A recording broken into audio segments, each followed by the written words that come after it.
Assalamualaikum warahmatullahi wabarakatuh. Pada kesempatan ini kita akan membahas tentang permasalahan sholat tarawih. Ya. Dasar pembahasannya bahwa penjelasan ini merujuk pada kitab Al-Hawi bil Fatawa karya Imam Jalaluddin Asyuti, ya, jadi seorang ulama paling hebat yang kitab-kitabnya sangat banyak, mulai tafsir Al-Jalalain, kemudian Al-Itqan fi Ulumil Quran, Ad-Dur Al-Mansur, Al-Jami Kabir, kemudian Tadrib Rawi, kemudian Ashbah wan Nazair, dan ada yang berpendapat bahwa Imam Asyuti itu menulis sebanyak 600-an kitab. Ini luar biasa hebatnya, ya, luar biasa. Yang pertama kita akan coba untuk membahas hadis yang dijadikan landasan sholat tarawih 20 rakaat. Ya. Hadis ini dari Ibnu Abbas, ya. Anna Nabiy sallallahu alaihi wasallam kana yusolli fi Ramadan 20 raka'atan tsumma yutiru. Ini bisa dilihat atau bisa dibaca dalam Musannaf Ibnu Abi Syaibah, kemudian Sunan Al-Baihaqi dan lain-lainnya. Ya, artinya dari Ibnu Abbas bahwa Rasulullah Shallallahu Alaihi Wasallam melaksanakan sholat di bulan Ramadan itu sebanyak 20 rakaat kemudian witir. Imam Asyuti berkata, hadis ini sangat lemah, tidak dapat dijadikan hujah. Az-Zahabi berkata dalam Al-Mizan, Ibrahim bin Utsman Abu Syaibah Al-Kufi adalah perawi yang lemah. Ia meriwayatkan dari pamannya Al-Hakam bin Utaibah dan Syubah, hadis yang dusta. Ibnu Ma'in berkata ia tidak sikoh. Ahmad bin Hambal berkata hadisnya tidak dapat dijadikan pegangan atau landasan. Jadi hadis ini di mana Rasulullah yang diriwayatkan oleh Ibnu Abbas tadi, yang katanya riwayat oleh Ibnu Abbas tadi, yang Rasulullah sholat malam tiap Ramadan itu 20 rakaat, ini menurut para ulama hadis, ini hadisnya tidak bisa dijadikan hujah. Bahwa 20 rakaat itu bukan dari perbuatan Nabi Sallallahu Alaihi Wasallam, dan apa yang diriwayatkan dari Ibnu Abbas adalah lemah. Pendapat yang paling kuat adalah berpegang pada riwayat Al-Bukhari dari Aisyah radhiyallahu anha, bahwa Nabi tidak pernah menambah satu malam di bulan Ramadan dan di luar Ramadan lebih dari 11 rakaat. Hal ini juga diperkuat oleh kenyataan bahwa Nabi apabila melakukan suatu amalan, beliau konsisten menjaganya, sebagaimana beliau konsisten melaksanakan 2 rakaat sunnah setelah asar, meskipun waktu tersebut termasuk waktu terlarang. Nah, secara logika, jika Nabi pernah melaksanakan 20 rakaat secara rutin, beliau tidak akan meninggalkannya sama sekali. Kesaksian Aisyah radhiyallahu anha menjadi kunci, karena mustahil jumlah rakaat yang banyak tersebut tersembunyi dari pengamatan Aisyah yang satu rumah dengan Nabi Sallallahu Alaihi Wasallam. Aisyah, yang kita kenal adalah istri Nabi paling cerdas dan paling teliti dalam mengamati apapun yang dilakukan oleh Rasulullah SAW.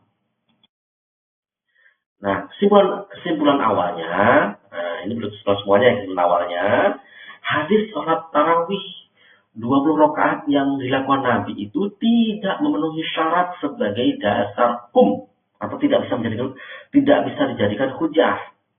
Para pakar hadis lintas generasi sepakat bahwa riwayat 20 rakaat dalam sholat tarawih tersebut sangat lemah. Tokoh-tokoh besar seperti Imam Al-Bukhari, Imam Ahmad, Az-Zahabi, hingga Imam Asyuti tidak menjadikannya landasan hadis itu. Nah, diskusinya bagaimana? Diskusinya begini. Memang sholat tarawih itu pertama kali yang melakukannya, ataupun yang menyuruhnya, itu adalah Khalifah Umar bin Al-Khattab, bukan Nabi Sallallahu Alaihi Wasallam. Yang dilakukan Nabi 11 rakaat itu adalah qiyam Ramadan. Sehingga nomenklatur atau penamaan istilahnya baku, sholat tarawih itu berasal dari Khalifah Umar bin Al-Khattab. Jadi salat tarawih itu adalah sunnah Umar bin Al-Khattab, bukan sunnah Nabi Sallallahu Alaihi Wasallam. Nah, melaksanakan sunnah sahabat itu juga berarti mengamalkan sunnah sebagaimana hadis buat Abu Dawud, At-Tirmidzi dan Ibnu Majah ini. Fa'alaikum bisunnati wa sunnatil khulafa'ir rasyidin al-mahdiyyin. Addu 'alaiha bin nawajil. Ya, wa iyyakum wa muhdatsatil umur. Fa inna kulla bid'atin dhalalah. Ya. Maka wajib atas kalian berpegang teguh kepada sunnahku dan sunnah para khalifah yang lurus lagi mendapatkan petunjuk. Peganglah ia dengan erat sekuat gigi geraham dan jauhilah oleh kalian perkara-perkara yang diada-adakan dalam agama, karena sesungguhnya setiap bid'ah itu adalah kesesatan. Orang pertama yang mengatakan bahwa salat tarawih itu pertama kali yang melaksanakan Khalifah Umar atau yang menyuruh Khalifah Umar bin Al-Khattab adalah Al-Askari dalam Al-Awadil.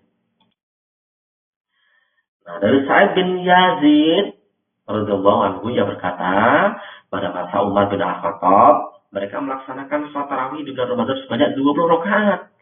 Nah, berarti hadis ini memberitahu kepada kita bahwa kesaksian ini kepada kita bahwa pada masa Umar itu pelaksanaan salat tarawihnya itu dilaksanakan sebanyak 20 rakaat. As-Sa'id bin Yazid ini menyebut pelaksanaan tarawih pada masa Umar, bukan Umar sendiri yang melaksanakan atau misalnya Umar yang menyuruh langsung salat 20 rakaat. Ya, permasalahannya semakin kabur, bukan pada persoalan nomenklatur tarawih atau qiyam Ramadan. Ya, mau disebut tarawih kayak, mau disebut qiyam Ramadan kayak, tidak ada persoalan. Yang menjadi persoalan berapa rakaat Umar menyuruh sholat pada malam Ramadan dari yang terpencar-pencar menjadi berjamaah itu. Apakah 11 rakaat atau 20 rakaat? Nah, ya. Pelaksanaan tarawih di masa Khalifah Umar. Nah, dimaksud tulis ya, dalil pertama. Tarawih masa Umar itu dilaksanakan sebanyak 20 rakaat. Ya, ini dari Sa'id bin Yazid, riwayatnya yang meriwayatkan ini ya. Saya baca artinya. Mereka para sahabat pada masa Umar bin Al-Khattab radhiyallahu anhu di bulan Ramadan melaksanakan salat tarawih sebanyak 20 rakaat. Ingat ini, 20 rakaat. Namun, mereka membaca Al-Quran 200 ayat dalam satu rakaat. Masya Allah. Sampai-sampai mereka bersandar bertongkat-tongkat. Mereka kata lamanya berdiri. 20 rakaat, satu rakaat 200 ayat. Masya Allah, lamanya ini. Ya, terbiasa. Ini yang pertama menyebutkan bahwa pada masa Umar dilaksanakan tarawih itu 20 rakaat. Ya, ini ya, mereka melaksanakan ya, mereka pada melaksanakan ya, bukan Umar menyuruh ini. Ya. Kemudian dalil kedua, salat tarawih 11 rakaat, 8 tambah 3 di masa Umar. Ya, nah, saya baca artinya dari siapa nih? Malik Kadzab ya, Muhammad bin Yusuf ya. Ada Sa'id bin Yazid, ya, dari Sa'id bin Yazid juga, ya, namanya dari Sa'id bin Yazid juga. Umar bin Al-Khattab memerintahkan Ubay bin Ka'ab. Yang tadi mereka sholat pada masa Umar, yang sekarang Umar bin Al-Khattab memerintahkan. Ya, Amar Umar bin Al-Khattab. Ini Umar memerintahkan Ubay bin Ka'ab dan Tamim Ad-Dari agar keduanya mengimami manusia. Ya, atau orang-orang pada masa itu sholat malam Ramadan dengan 11 rakaat. Sudah terjadi perbedaan. Ya, tadi mengatakan pada masa Umar itu 20 rakaat, yang sekarang Umar dalil yang ini menyebutkan bahwa ya Umar itu malah menyuruhnya 11 rakaat. Ia berkata, dahulu seorang qori membaca ratusan ayat. Sampai kami bersandar tongkat-tongkat karena lamanya berdiri. Ya, dan kami tidak selesai sholat kecuali ketika menjelang terbit fajar. Berarti selesai sholat tarawihnya itu sampai subuh ini, sampai sebelum masuk waktu subuh. Ketika kita yang subuh, masya Allah, ini luar biasa nih ya. Oh, ini lama, ini luar biasa. Dan 20 rakaat ini lamanya minta ampun ya. 20 rakaat, per rakaat 200 ayat tadi yang dulu pertama itu 20 rakaat. Yang ini juga sampai fajar ini, lamanya minta ampun nih. Nah, kemudian dalil yang lainnya menyebutkan bahwa Sa'id bin Yazid, ini dalilnya Sa'id bin Yazid ya. Tadi yang 20 rakaat Sa'id bin Yazid, yang 8 rakaat Sa'id bin Yazid, ya. Sama-sama Sa'id bin Yazid nih telah mengabarkan kepadanya bahwa Umar bin Al-Khattab mengumpulkan orang banyak di bawah Ubay dan Tamim. Keduanya melakukan salat tarawih 11 rakaat. Sa'id bin Yazid ini mengatakan dia tahu melihat bahwa Umar bin Khattab itu mengumpulkan orang banyak di bawah Ubay dan Tamim ya, dengan membaca surat-surat ratusan ayat yakni di bulan Ramadan. Ini sudah terjadi perbedaan ini ya. Kalau yang Rasulullah melaksanakan 20 rakaat tadi sudahlah, itu apa namanya, ulama-ulama besar ilmu hadis menyebutkan bahwa dalilnya tidak bisa dijadikan hujah. Tapi pada masa Umar ini pun ternyata terjadi perbedaan pendapat. Apakah 8, apakah 20 atau 8? Imam As-Sudi berkata, Sa'id bin Mansur dalam kitab Musannafnya berkata, Abdul Aziz Muhammad menceritakan kepada kami dari Muhammad bin Yusuf, aku mendengar As-Sa'id bin Yazid berkata, pada masa Umar bin Al-Khattab, kami salat malam sebanyak 11 rakaat. Membaca ayat yang panjang, bersandar pada tongkat karena lamanya berdiri, dan baru selesai menjelang terbit fajar. Jadi ini sesuai dengan hadis Aisyah bahwa Rasulullah itu melaksanakan qiyam Ramadan sebanyak 11 rakaat. 8 tarawihnya atau qiyam Ramadannya, dan 3-nya witir. Ini sudah saya. Dalam ini pada masa Khalifah Umar, salat tarawih dilaksanakan 11 rakaat yang sama dengan yang dilakukan Rasulullah. Ini sejalan dengan hadis sahih riwayat Aisyah yang diriwayatkan oleh Imam Al-Bukhari dan Imam Muslim, maksudnya Bukhari ya, itu Imam Bukhari dan Muslim. Maka la yazidu fi Ramadhan wa la fi ghairihi ala 11 rakaat. Rasulullah SAW tidak pernah menambah bilangan rakaat baik di bulan Ramadan atau selainnya dari 11 rakaat. Nah, ini orang pada masa itu, orang memandang Umar saja sudah berbeda-beda. Ada yang melihat Umar itu melaksanakan 20 rakaat, ada yang melihat Umar itu melaksanakan 8 rakaat, menyuruh ada orang yang melihat pada masa Umar itu orang melaksanakan 20 rakaat. Ada yang meriwayatkan melihat Umar menyuruh 2 orang untuk memulai sholat, mengumpulkan orang-orang ya. Sebanyak berapa? Sebanyak 8 rakaat ya. 8 rakaat tarawih dan 3 rakaatnya adalah witir menjadi 11 rakaat. Itu macam-macam. Ya. Maka ketika ada pernyataan Umar sebaik-baik bid'ah adalah ini maksudnya salat tarawih, itu bukan pada jumlah rakaatnya. Itu pada pelaksanaan yang semula terpencar-pencar tidak berjamaah menjadi berjamaah. Ya, jadi sebagai bid'ah adalah ininya itu adalah jamaahnya, bukan jumlah rakaat tarawihnya. Ya. Imam As-Sudi berkata, Khalifah Umar ketika memerintahkan sholat tarawih pada awalnya membatasi sesuai jumlah rakaat yang pernah dilakukan Nabi, 11 rakaat. Kemudian menambahnya di akhir masa perutanya. Ini ada pendapat lagi, ya. As-Sudi berkata dari berita yang beliau dapatkan bahwa Umar pertama kali melakukan 11 rakaat, tapi akhir-akhir pemerintahannya menjadi tambah. Tambahnya pun nggak disebutkan berapa tambahannya, apakah 20, 40, 100, nggak disebutkan ini, ya. Maka As-Subki dalam Syarah Al-Minhaj berkata, Al-Minhaj berkata, ketahuilah, ya, dalam kitab Syarah Al-Minhaj berkata, ketahuilah, tidak ada riwayat yang pasti mengenai berapa rakaat Rasulullah salat pada malam-malam itu? Apakah 20 atau kurang?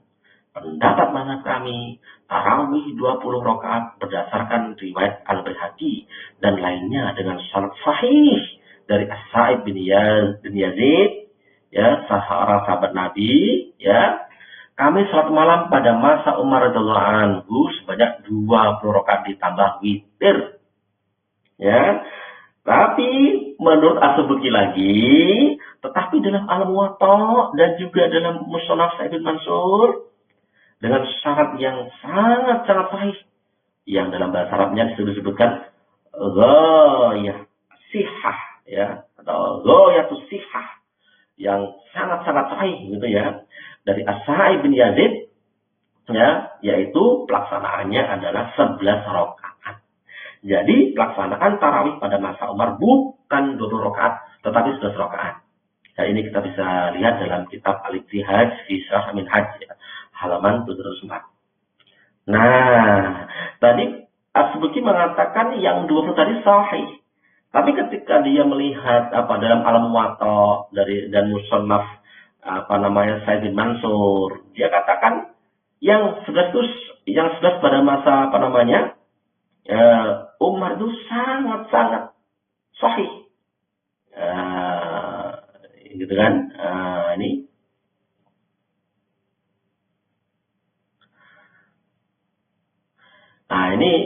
begini agak berbeda ya. Jadi pertama dia katakan yang 20 sahih, tapi kemudian yang 11 rakaat jadi sangat-sangat sahih ya ketika dia melihat Al-Muwatta dan Musnad Sa'id bin Mansur. Dan Al-Juri dari kalangan ulama pengikut mazhab dari Imam Malik, ya, beliau berkata, ya, yang dipraktekkan oleh Umar bin Khattab, ya, dalam mengumpulkan orang banyak untuk salat tarawih lebih aku sukai, yaitu 11 rakaat. Itulah Rasulullah SAW. Ditanyakan kepadanya, 11 rakaat termasuk witir? Beliau menjawab, ya. Dan 13 rakaat juga mendekati. Beliau juga berkata, aku tidak tahu dari mana munculnya jumlah rakaat yang banyak ini. Ya, ini disebutkan, dan 13 rakaat juga mendekati. Nah, ini apa maksudnya kan? Ya, berarti kalau ada orang yang melaksanakan sholat tarawih 10 rakaat ditambah 3 witir, ya berarti yang ini mendekati ini ada dasarnya Ajuri ini, ya. Jadi jangan kita katakan, oh itu di mana tuh sholatnya itu kok 10 rakaat itu, ya di Mekah itu, ya di Mekah Al-Mukarramah itu kan sholatnya kan pada tahun lalu ya itu 10 rakaat, ya 13 rakaat ditambah 3 witir berarti 13 rakaat, ya. Jadi seperti pernyataan ini, ya. Pernyataan sangat pentingnya apa? Al-Juri berkata, menurut pendapat Asy-Syafi'i, jumlah rakaat salat malam bulan Ramadan itu tidak ada batasnya. Karena ia hanyalah salat sunnah. Tidak ada batasnya, ini penting ini. Ya, jadi, ini pernyataan sangat penting yang harus kita garis bawahi ini. Al-Juri ini, ya. As-Subki berkata, aku melihat berbagai asar dalam Musannaf Sa'id bin Mansur, ya, bahwa salat tarawih 20 rakaat atau 36 rakaat itu terjadi pada masa setelah Umar bin Al-Khattab. Ya. Jadi, ini beda lagi pendapatnya. 20-36 itu terjadi pada masa Umar bin Al-Khattab. Ya. Kalau kita baca sejarah lebih detail lagi, ya, yang melaksanakan yang lebih-lebihnya itu, ya, mulai pada masa Muawiyah, ya. Ini luar biasa terjadi perbedaan seperti ini, ya. Karena Imam As-Siti berkata, ya, sesungguhnya para ulama berbeda pendapat tentang jumlah rakaat tarawih.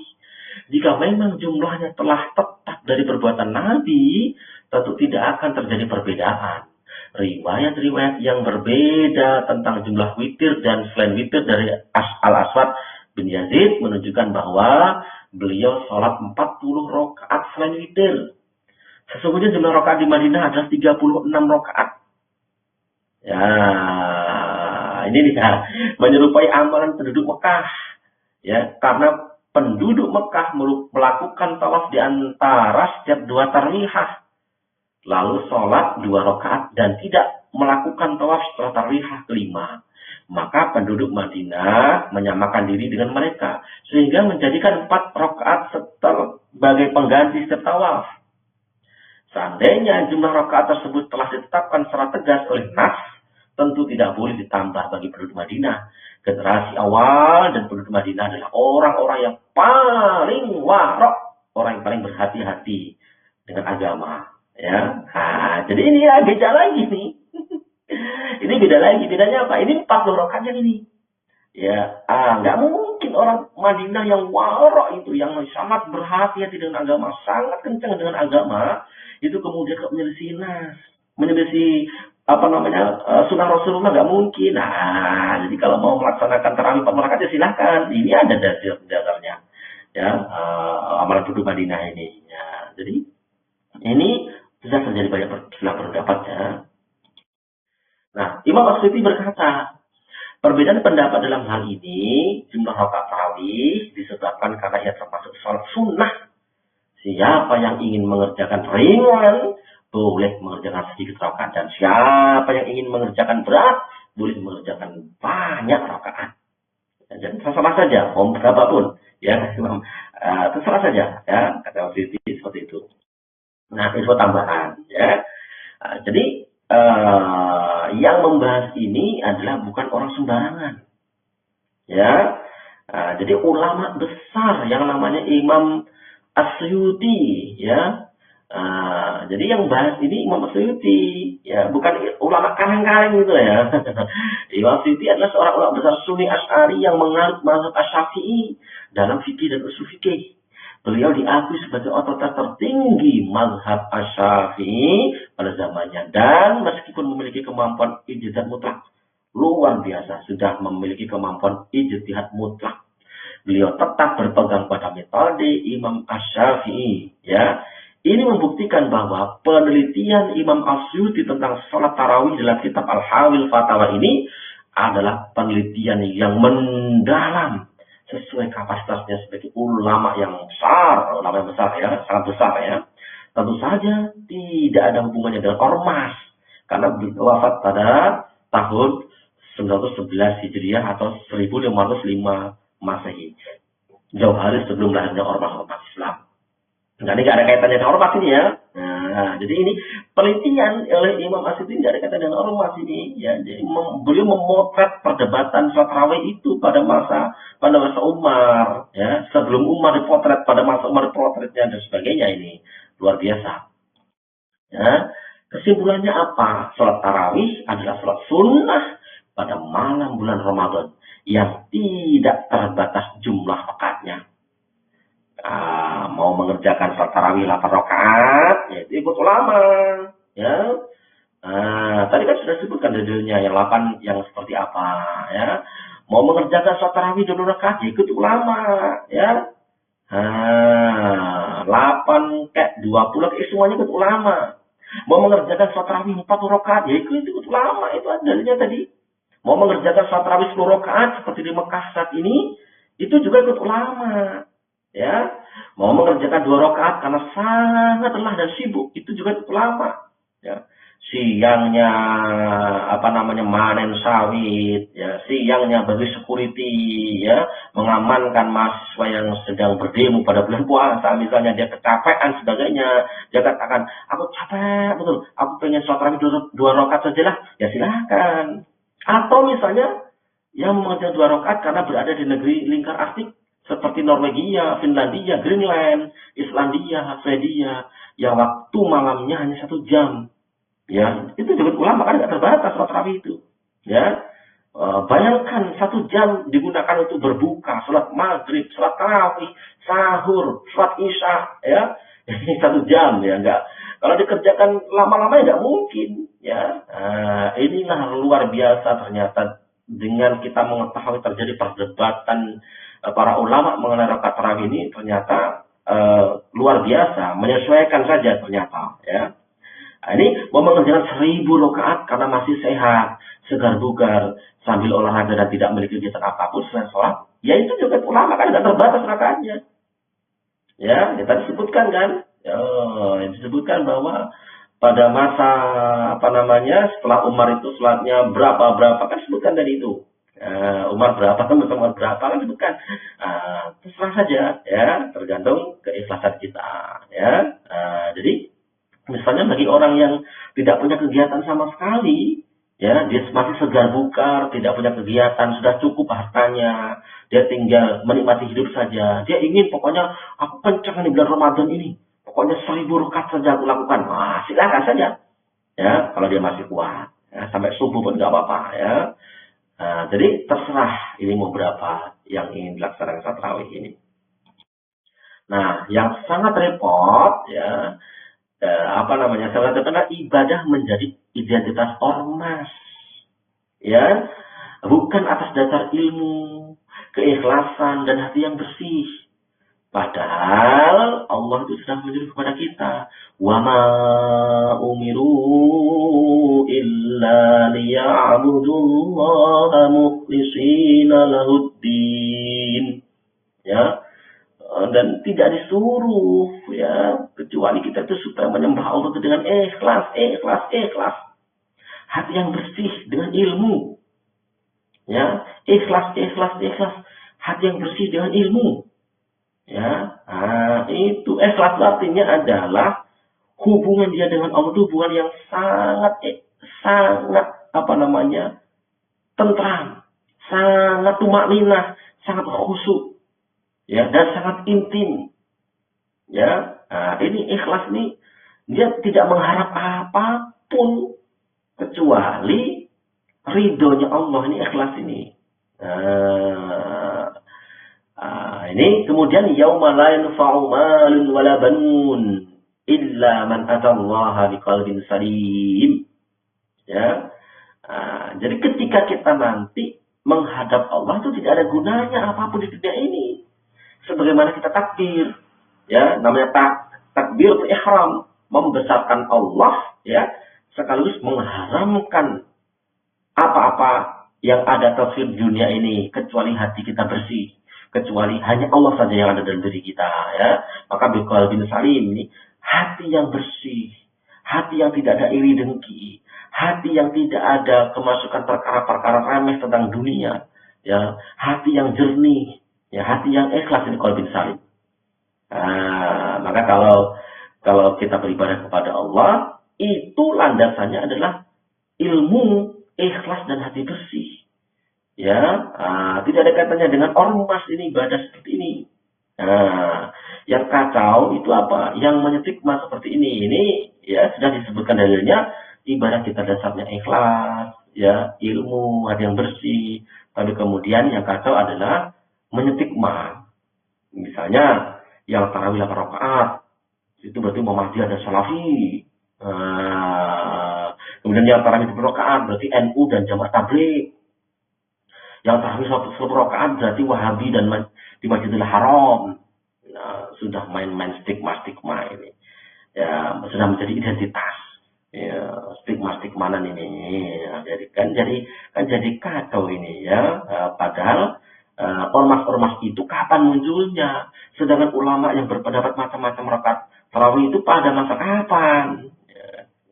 Jadi saya mengutip perkataan Kiai Haji Bahak Ridwan Salim, ya, atau Bahak, kalau kita bicara agama, maka kembalikanlah ke persoalan agama itu sendiri berdasarkan ilmu, ya, bukan berdasarkan ormas. Jadi kita harus bawahi, ya. Jadi landasannya adalah ilmu, keikhlasan, hati yang bersih, hati yang tidak ada berbagai macam qalbun marid, ya, tidak ada sakit hati, ya, tidak ada rasa iri, tidak ada rasa dengki dan sebagainya, ya. Kalau kita sholat berarti sudah takbiratul ihram, ya, sudah hilang perkara-perkara dunia, ya, yang ada hanyalah bagaimana kita ikhlas, ya, mencari ridho Allah Subhanahu wa taala. Ya, demikian penjelasan singkat ini, mudah-mudahan ada manfaatnya. Terima kasih telah menyimak, ya, yang uraian agak panjang ini, dan saya akhiri. Wassalamualaikum warahmatullahi wabarakatuh.